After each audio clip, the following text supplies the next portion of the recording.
Oscar Wilde wrote in The Picture of Dorian Gray that there is no such thing as a moral or immoral book.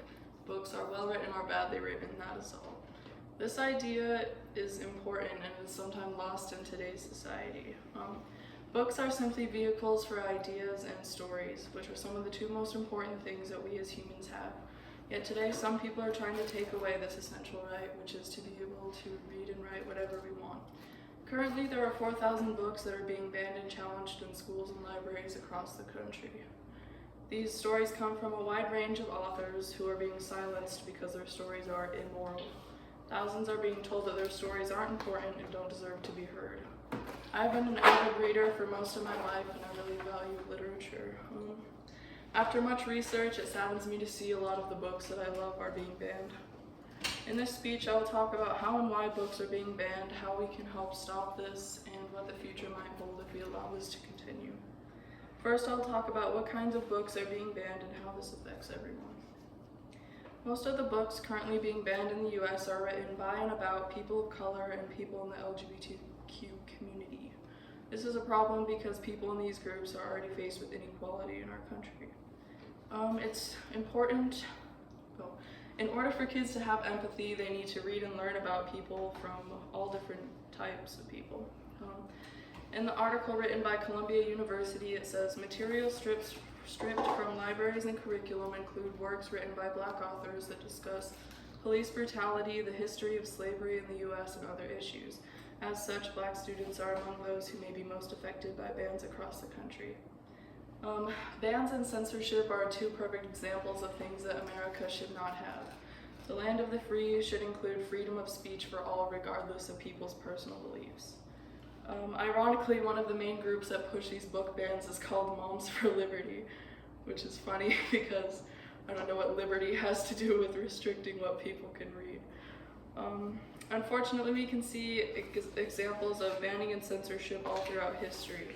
For example, the Nazi Party in Germany burned and banned books written by Jewish authors because they didn't fit what they considered the ideal. Censorship allows one party to control the media to push an agenda. Looking back at history, this has done nothing but harm. Censorship makes people less likely to use their critical thinking skills and to form their own opinions.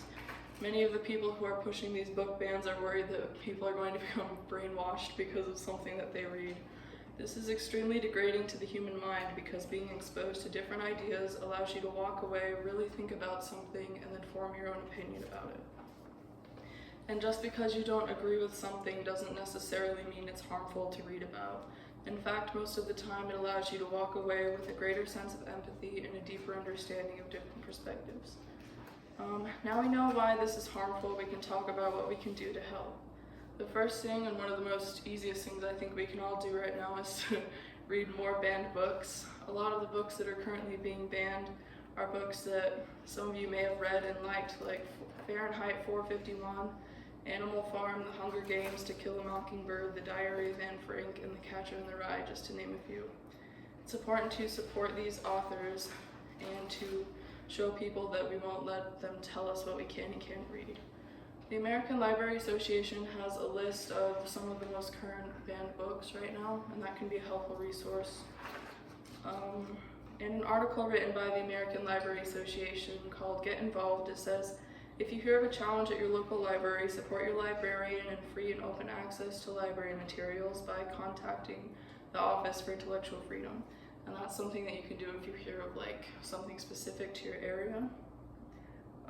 Another thing is to attend Banned Books Week programs, and the ALA these are free online programs that the ALA does. By taking action now, we can protect our rights for the future. If we continue to read more banned books, we are fighting the fight against censorship.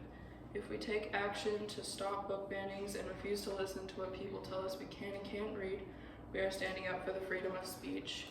If book bans continue, the future could hold even more censorship in the media and in schools. Students could have limited access to important topics about US history. Kids will not be taught empathy or to think for themselves or have their own opinions. In conclusion, book banning does nothing but harm for people everywhere. Everyone deserves to be able to read and write whatever they want. We need to protect the right to read more and to stand up against censorship. In order to progress towards equality and freedom in the future, we need to take action now. Any questions? Sorry, we don't have to do that last time.